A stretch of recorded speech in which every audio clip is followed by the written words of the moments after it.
I like the way they're not supposed to be there. Exactly, and that's why they're not afraid of anything. Exactly, and I'm more worried about them. They can mash. Their rotation is probably their weaker spot out of the three main areas. Their bullpen. They also got Familia at the trade deadline, and Kelly. Yeah, who was crazily DFA'd by a Washington team who says they want to win after they gave Brandon Kinsler to the Cubs basically because they thought he was a clubhouse snitch in a couple of stories with Yahoo Sports, and that turned out not to be true. And Jeff Passan even told the Cubs just as much. He says, I've never had any contact with Brandon Kinsler, and he was not the source of anything. So the Nationals gave him away for nothing, and then Kelly had that meltdown on the mound where he gave up those 4 runs against the Mets that night when the Nationals ran the score up to like 26 runs or something. But that Nationals front office is an absolute mess, and Oakland really reaped the rewards there. So if their rotation can figure it out, they got Mike Fiers as well, since the trade deadline, and that's a scary team. Their bullpen's unreal. Yeah. No, yeah, like when they're leading after 7, at one point they were like 40-1 this year. Their bullpen's really good. They're hitting well. Their starting pitching is their weaker side of it, I guess. I mean, they got Manaea, who's nasty. Cahill has been good this year. Magnan's been back and forth. He's had a couple bad games that kind of inflated his ERA, and Montes, same way. He's sitting at 3.75 and only 50 innings pitched. So take that in a smaller sample size. But they're getting it done, and they're a scary team. And, obviously it's about getting hot at the right time. And, you saw you've seen the last couple of years, you've seen first-place teams not do well, and then you've seen first-place teams do well, like the Cubs in 2016. You saw the Astros, but you see the Dodgers struggle, year after year in the playoffs. And, the Red Sox, we also struggled first place in our division, and we got knocked out the last 2 years. So I'm not looking forward to playing them, but at the end of the day, home field advantage against them. They beat us this year, but is Manaea going to throw another no-hitter? I don't think so. It was an anomaly. Yeah, and it wasn't even really a no-hitter, to be honest. If that was in Fenway, it would have been a one-hitter. And we got to him the second time, though. We did, yeah. And they have the season series against us by 1 or 2 games, but I think we're the better team. I know we're the better team, and with home field advantage as well, I think, and if they have to play the wild card game to boot, I mean, it's going to be really tough. But I hope they knock out a team for us somewhere, right? I hope they either win the West and push Houston to the wild card, or I hope they, win the wild card playing game, because either way it helps us. Like, real quick, and then we can obviously talk about the Philly series, because I know, but unless Terry wants to talk about Kimbrel, because I kind of do too. There's a tiny chance, it is a 1% chance, I've said this before, but there's a chance that the Astros don't make the playoffs. Like, if they suffer one more injury and keep falling like they do to their division opponents head-to-head, it could get ugly in Houston. Yeah, it could. I mean, there's no reason to say that if they lost a starter for any amount of time, like a Verlander or a Garrett Cole, specifically those two, if they lost one of those guys for a couple starts, they could easily be on the outside looking in.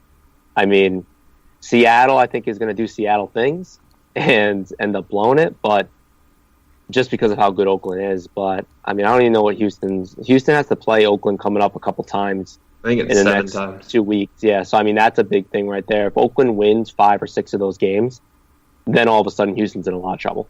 And if Seattle continues to win, which I mean they just won 4 in a row, and they have some guys coming. I don't know who they're playing coming up.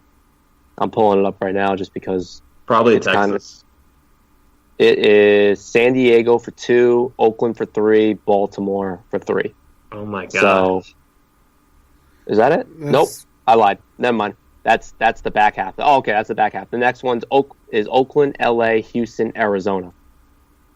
That's what it is. Tough schedule. So they play Oakland for 3 in a row, the Dodgers 3 in a row, Houston again for 3 in a row, Arizona for 3 in a row, and then the back half of that is San Diego, Oakland, and Baltimore. That's Houston, you're saying?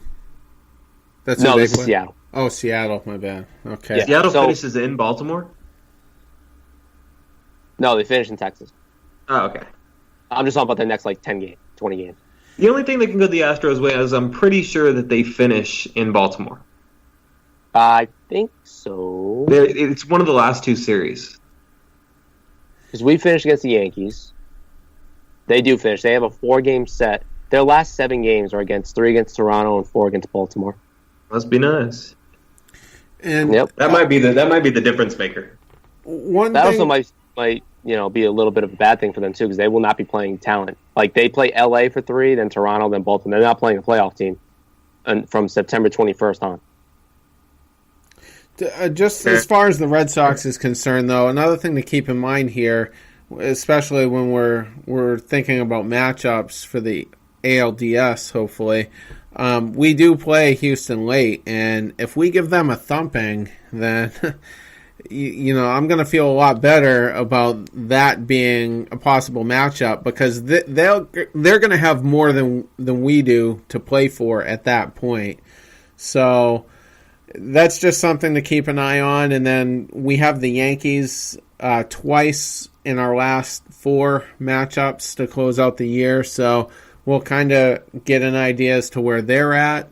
Luckily, we are done with Oakland, and if they do win the division, then, like I said earlier, we won't have to worry about them until the LCS, so we'll have a complete playoff round to figure us out, and then we'll be able to kind of keep one eye on them to see what they're doing and what we could expect for a potential matchup. So the West, it really holds all the intrigue right now as far as how the month of October is going to set up, at least as far as the American League goes. Yeah, I mean, we kind of know that Cleveland's going to win that division. I'm going to assume Boston's going to win our division. The Yankees going to be in the wild card game unless they, drastically slip, which I don't think they will. So the West is the only one there. The NL's a mess. I mean, they're just all kind of bunched in together. The Cardinals could win the Central, for God's sake. So I have no idea what's going on there. But as for that series against Houston that you just brought up, Terry, I totally agree. I'll feel a lot more confident if we, win 2 out of 3, or even if we lose 2 out of 3. But it's like something random happens, right? Like we lose a 1-0 sales start or something. Something just to say we're sticking with them would be good. And 2 of those games are televised. One's on Fox Sports 1, one's on ESPN. So it'll be a playoff atmosphere as well. So if Price is in there, or Porcello or Sale, then it's kind of, a little bit more higher gear, which is good to see. And Price pitched well against them in his earlier start, Yeah, and he pitched well in the bullpen last year and against the playoffs and them. So I feel good with Price there. And if Sale's, rested up, I feel good about that as well. So though they have hit him pretty hard, so hopefully I would like to see him get a start against them in that 3-game set. A Price start? Yeah. No, Sale start. I don't remember what happened. I think he got knocked around in the earlier series in late May. I think he gave up 4 in 6 innings. I think it was Alex Bregman just owns him, and it's ridiculous. Yeah, we got to walk him every time. Just walk Bregman every single time. Yeah, treat him like he's goddamn Barry Bonds at this point. Just treat him like JD Martinez should be treated. Just walked all the time. Right. So we're playing the Phillies, right? And division race. They're tied right now for first in the East right now. I mean, they need these games coming up pretty bad, so this is going to be not an easy 2-game split. I think that 2-game set, I think we split it the same way. With the pitching matchups, though, just looking at them, if we win game 1, we could take both games, though, to be fair. Well, Velasquez pretty tough, though, as well. Oh, yeah, obviously, but if Porcello can pitch like he did against the Yankees, because he's pitching that second game, correct? Or no, first game. First game, yeah, he's pitching that first game. So if we can get through, where was it? No, it says Johnson's pitching the first game on ESPN. Okay. The Tuesday game. But if we can get through BJ, Porcello, ESPN, hopefully he's good, and we can. Actually, I don't think that's right. I'm on the MLB site for looking at the matchups, and I think I saw a tweet earlier as well listing it off this way. Nah. Well, either way, if we win the Brian Johnson start, we have a good chance of taking both. whatever it's the first or second day. Is it bad that I enjoy Brian Johnson starts? No, they've been good. They've been awesome. His ERA got elevated because Core did it, and I don't even mind it. I tweeted it as well. Like, he's leaving him in there to eat innings, so he doesn't care about his ERA. So I have Porcello, Pivetta, and then I have Evaldi, Velasquez. Yeah, that's what I'm showing. I was just trying to find another tweet because I was reading that off the MLB site. So Johnson, actually, he starts against Tampa somewhere in there. Oh, ESPN has it all wrong then because I got Johnson, Pivetta, Porcello, Velasquez, and then Evaldi against Tampa. Yeah, initially he was gonna pitch in that, but then he pitched today, and okay, so they just haven't updated it. That makes sense. Yeah, that's all it is. So Porcello will go against Pivetta then, and Pivetta's been pitching fairly well, hasn't he? 3-5. Not necessarily in his last 3 starts. He's got, but it hasn't been awful. Let's put it that way. Yeah. In August, he's got 12 innings and he's got a 1.5 ERA. His last 3, he's 1-1 with a 3.5. So I mean, he must have done all the damage in that first of the 3 starts. That must be. Yeah. So he's pitching well. Not pitching bad. He's one of their younger. I wouldn't call him a prospect anymore at this point, but. I like these series though. It's the 2 teams. Obviously, one that I absolutely just adore and have adored my entire life, and then the other one who I've genuinely enjoyed watching whenever the Red Sox aren't on. Like every time that I can watch a Philly game, I'm watching it because number one, Aaron Nola is a gem. He is a monster. Thank goodness we don't have to see him again. We saw what he could do in the first start. Number 2, Rhys Hoskins might be the most underrated, untalked about, not necessarily untalked about now, but prior to the All-Star break, hitter in baseball. I mean, the guy has been a monster. Yeah, he's really good. He got engaged this weekend, too. Oh, he's going to suck. What an accomplishment. Yeah, he's going to suck from now on. I saw it on Twitter. He was just like, yeah, I tricked her into dating me long enough to get engaged or something like that. Buster Posey had a kid and hit a home run in the same day, so it's like all that stuff. I'm like, this could go either way. Yeah, Posey's unreal. Yeah, Hoskins got 22 home runs, batting .253. I mean, he'll work on the average, right? He's a power hitter through and through, and he'll finish the year with 30 home runs and probably 40 doubles. He's got 28 right now, so or close to that. And I mean, this is his first year. It's his full rookie year. He's only 25 years old, so he's the future. That team's really good. It's going to be good. And they showed that they can pull free agents. They got Santana, they got Arrieta. So they're showing that people want to go to Philly. You got the big rumor that Mike Trout might end up home one day back in Philly, and that would just be crazy because that team would be really good with Nola, Arrieta, and Velasquez. They got some good guys there. So it's going to be a good series. I got no beef against Philly. I think they're a good team, and I like watching them. And just like the Braves, kind of same thing. I like watching them, and no hate there. So looking forward to it. Definitely can't lose both. But just like the first time we played them, if we lose both, I'm not going to be in crisis mode. This is a good baseball team. They're a good baseball team.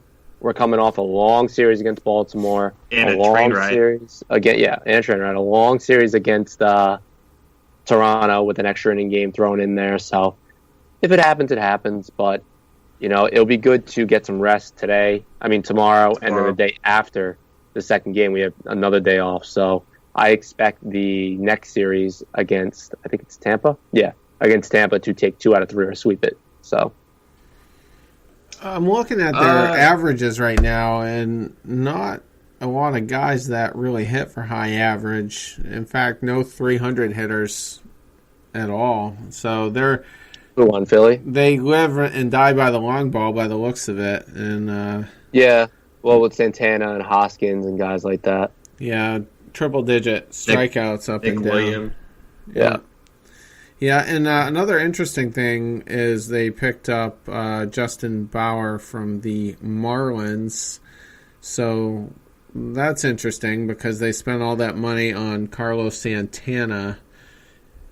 It's a really weird move when it happened. Yeah, so was Arrieta because I didn't think they'd be ready this year. I thought they'd be ready 2 or 3 years from now, but they figured it out. I mean, Santana's batting .215 with 17 home runs this year and 19 doubles, so he's been pretty bad. Struck out 73 times, walked 88, so he's not striking out a ton, but he, definitely struggling hitting the ball, and I think they're just trying to stay relevant because they do have a, legit rate